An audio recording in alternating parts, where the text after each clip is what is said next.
They can't ask for what they don't know exists. Listen to this episode. Find out what I'm talking about.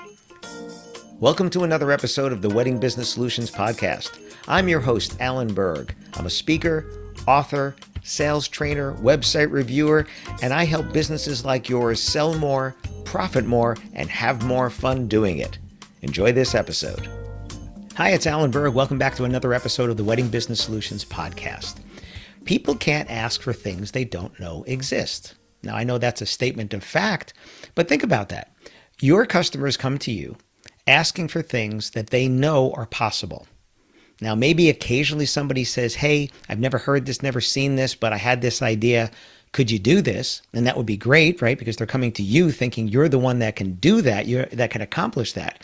But most of the time, people are coming to you because they've seen something, heard something, read something, watched something, experienced something, and they're asking you to do that. One of the things that Apple was so good at, and so many other companies in history have been good at, is showing us something we didn't know existed, and then we decide whether or not that's a value for us. So if you want to go back into history, way back into history, before there were telephones, people didn't know that that was a possibility. They couldn't imagine what that was. It took Alexander Graham Bell and other people like that to come up with this idea, right? Before that, what was there, right? There was the Pony Express, then there was the teletype and the telegraph, right? The idea of speaking, there you go. Video phones. Video phones have been tried, in history, but the bandwidth wasn't necessarily there. The resolution wasn't there, and you both had to have certain technologies.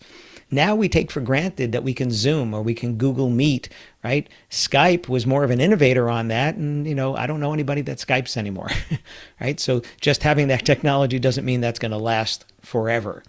So think about it with your customers. Your job is to show them results that they don't even know are possible.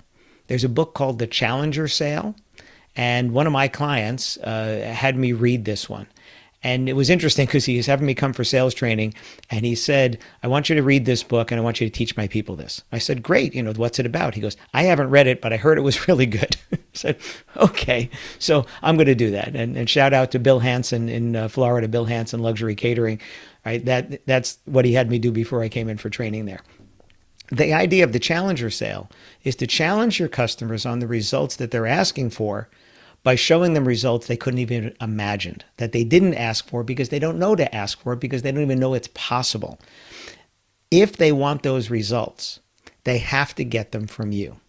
Now, this doesn't mean results that you've never done before, because you might have done it for another customer, but this customer doesn't know that they're possible, doesn't know it exists. So you don't always have to reinvent the wheel.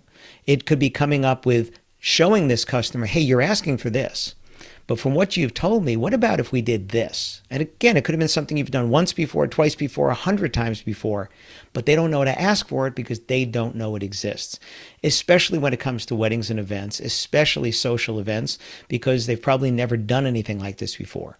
With a corporate event, the whole concept of the Challenger Sale is somebody might fill out an RFP, a request for proposal, and say, here's what we want for our next corporate event or our fundraising event or our school event or whatever it is.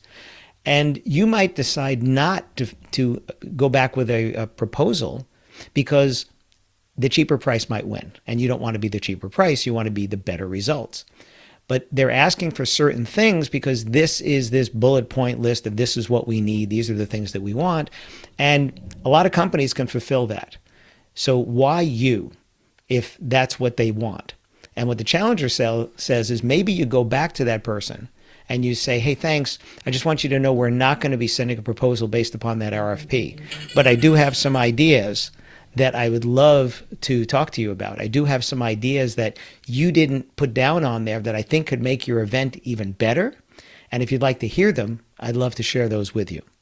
And if they want to hear those ideas, then you have their ear, which you don't have on our RFP because you're just sending a proposal based upon what they put down. Now you're saying, hey, I have some ideas that you haven't even asked about, you didn't even think about, that I think can make your event better. So think about when you're talking to a customer, are you just giving them back what they're asking for? Or are you proposing things to them that they haven't asked for, that they couldn't even imagine, and now if they want those results, they have to get them from you because nobody else is talking about that. Nobody else is proposing those results, because that's what we're selling is results. Results and experiences. We're not selling products and services. Those are the means to the end, and the end that they want is the results and experiences. So are you just spitting back to them what they're asking for? Or are you proposing things they haven't even thought of, haven't even heard of, have never seen, even if you've done them before, but if they've never heard them or seen them, they want those results, they have to get them from you. So think about that next time you're talking to customers. Listen to what they're asking for. Propose something they haven't asked for. And if they want that, they have to get it from you and they have to pay your price. Thanks for listening. Thanks for listening to this episode of the Wedding Business Solutions podcast. If you liked it, please subscribe to this channel and post a review on your chosen platform, Apple Podcasts or whichever one. If you have any questions about anything in this episode or any of my episodes, email me directly at alan@weddingbusinesssolutions.com or visit my website, alanberg.com, alanberg.com. If you have any suggestions for future topics or guests that you'd like to see, please again, email me or visit my website. Thanks for listening.